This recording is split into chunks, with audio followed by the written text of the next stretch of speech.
കൊല്ലം ചിതറയിൽ പരസ്യ മദ്യപാനം ചോദ്യം ചെയ്തതിന് ബൈക്ക് തടഞ്ഞു നിർത്തി യുവാവിനെ 5 അംഗ സംഘം കുത്തിക്കൊന്നു.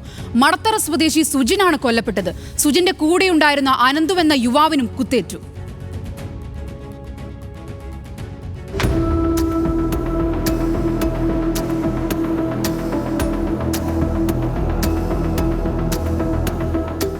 സുഹൃത്തുക്കളുമൊത്ത് ക്യാരംസ് കളിച്ച് വീട്ടിലേക്ക് ബൈക്കിൽ മടങ്ങും വഴിയാണ് ഒരു സംഘം ബൈക്ക് തടഞ്ഞത്. തുടർന്ന് സുജിന്റെ വയറിനും അനന്തുവിന്റെ മുതുകിനും കുത്തുകയായിരുന്നു. ഇരുട്ടിൽ മറഞ്ഞിരുന്ന അപ്രതീക്ഷിതമായി പ്രതികൾ ആക്രമിച്ചുവെന്നാണ് കുത്തേറ്റ് സുജിന്റെ സുഹൃത്ത് അനന്തു നൽകിയ മൊഴി. സമീപത്തെ ക്ഷേത്രത്തിലെ ഉത്സവത്തിനിടെയുണ്ടായ തർക്കത്തിന് പുറമെ പ്രതികളുടെ പരസ്യ മദ്യപാനം ചോദ്യം ചെയ്തതും സുജിനോടുള്ള വൈരാഗ്യത്തിന് കാരണമായെന്നാണ് എഫ്ഐആറിൽ പറയുന്നത്.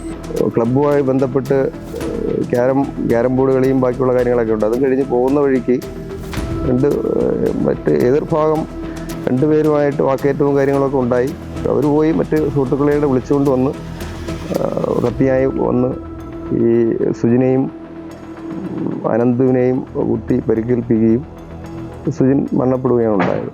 സംഭവത്തിൽ തുമ്പമൺതൊടി സ്വദേശികളായ വിവേക്, സൂര്യജിത്ത്, ലാലു എന്നറിയപ്പെടുന്ന ബിജു, മഹി, വിജയ് എന്നിവരെ പോലീസ് കസ്റ്റഡിയിലെടുത്തു. കൊല നടന്ന സ്ഥലത്തു നിന്നും കഞ്ചാവ് പൊതികളും പോലീസ് കണ്ടെത്തിയിട്ടുണ്ട്.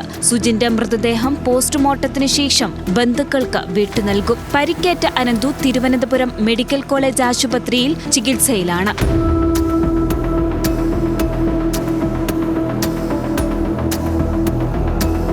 ന്യൂസ് മലയാളം, കൊല്ലം.